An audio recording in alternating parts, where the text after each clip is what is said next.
Hey guys, what's up? Chris Blum here with another video, and today I thought I would continue my book club series from last week and talk about The One Thing by Gary Keller and Jay Papasan, which I just finished reading. So without further ado, here are my 5 main takeaways from The One Thing. Concept 1 is the namesake of the book, The One Thing. Now, this concept is easy to understand in some regards, that we should focus on one thing if we want to reach success at the expense of others, but I think it can be a little hard for most people to implement into their lives. We are living in a busy age in society. We have lots of responsibilities. We may have a boss that tells us what to do.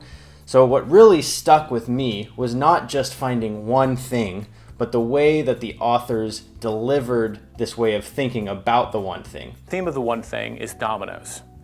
And we chose that because when someone sees the title The One Thing, one of the first things they will tell us is, it's never just one thing. Like, who gets to do one thing? Nobody. But the idea of the one thing isn't that you don't have other stuff to do, it's that you have a clear priority. They really made it a mindset or a framing question. And the question goes something like this. What is the one thing that I can do such that everything else either does not matter or becomes easier? And this then can become a habit, a way of thinking that is applied to all different areas of life. So you could have a one thing mentality about your spiritual life, your physical fitness, your job, your financial life, your personal relationships, or your marriage. And you can always be asking yourself, what is the one thing I can do right now? And I get it, this can be hard. So you can start by thinking, if there were only 3 things I could do today that would make the most difference, what would they be? If there was only 2 things I could do today, what would be the most important? And then finally, you arrive at the one thing. What is the one thing such that by doing it, everything else either becomes easier or does not matter? So the next concept that I found to be intriguing after that of the one thing was that not everything matters equally. No shit, Sherlock.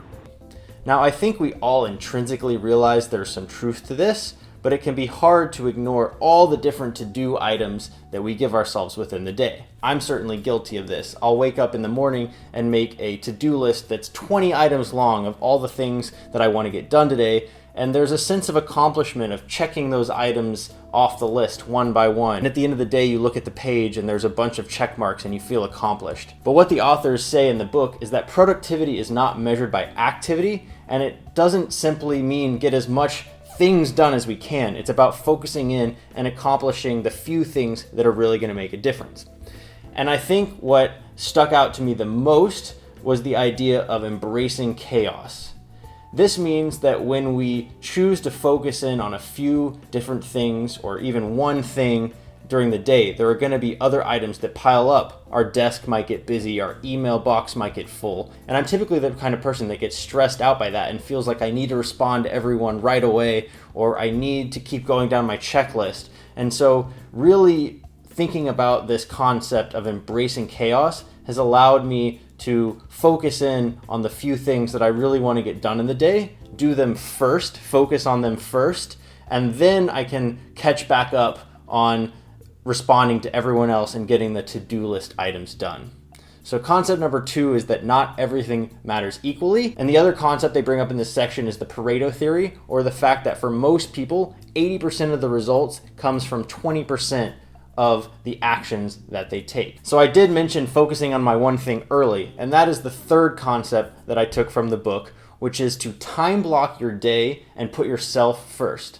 So much like personal investing, where people say pay yourself first, this really applies to all aspects of life, and finding success is putting your time first. So every morning now, I wake up and I write down my goals, and then I time block my day.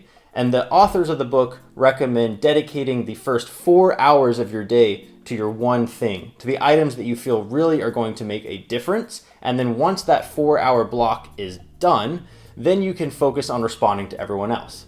Now, of course, for some people, this isn't going to be possible. They have kids they have to take to school, or they work in a job where they have to respond to their boss, or they have to get tasks done for other people.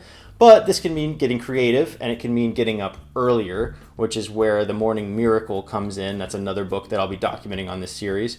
Or it can mean being a little creative with the time. Maybe you break it up and you schedule 1 hour in the morning and 3 hours at night, or 1 hour in the morning, 1 hour in the middle of the day, 2 hours at night. One way or another, try to give yourself 4 hours every day where you're focusing on getting your tasks done, what is most important to you, and not what is most important to others. Concept number 4, which really helps focus in on the one thing and stay motivated, is to find your purpose.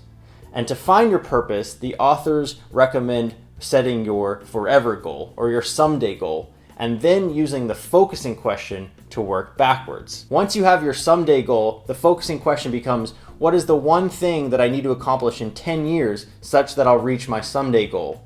You then work backwards. What is the one thing I need to accomplish in 5 years such that I will accomplish my 10-year goal? What is the one thing that I need to accomplish in 3 years such that I will accomplish my 5-year goal? What is the one thing I should accomplish in the next year such that I'm on track to reach my 3-year goal? What is the one thing I should do this month? What is the one thing I should do this week? What is the one thing I should do today so that I'm on track to reach my weekly goal, so I'm on track to reach my monthly goal, so I'm on track to reach my yearly goal, so I'm on track to reach my 3-year goal, my 5-year goal, and finally, so I'm on track to reach my someday goal. By constantly keeping this framework in mind, it is much easier to realize why what we're doing is important and to not give up easily or to not move on to things that are not important. We're focused on reaching our someday goal. Also, I thought an interesting concept that they mentioned with regards to staying disciplined was that discipline is really building habits. When you look at the most successful people and you think, oh my God, they're so disciplined, how do they get up and do these things every single day? Really, you're probably looking at someone who has built a bunch of successful habits that they then maintain and allow them to propel themselves towards that level of success. So the authors say that it takes on average about 66 days to build a habit, and what you should focus on is building one habit at a time that you think will help you accomplish your one thing, and sticking with that one habit until it has been formed. This gives the illusion of discipline and makes staying on track much easier, because once you have these habits formed, you can go a little bit on autopilot instead of thinking every day about every single thing you need to do. Lastly and finally, the 5th concept that really stuck out to me in this book was the fact of realizing that different areas of your life will respond in different ways to the one thing principle. For example, you can let things go in a work capacity and rebound much easier than you can let things go from a family or relationship basis and have them be restored. And the analogy they use to explain this in the book is the idea of juggling balls in the air, and each one of them represents a different area of your life. And work, for example, or your financial ball, is made of rubber and will bounce back if you drop it.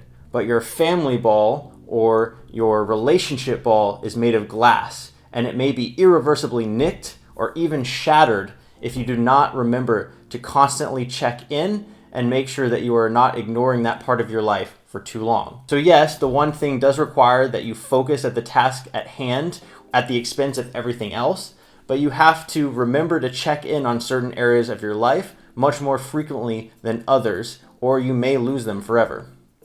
So these were the 5 concepts that I took the most away from the one thing, although I highly recommend giving the book a read. And if you enjoyed this video, please consider giving it a like and subscribing so I can continue to make similar content.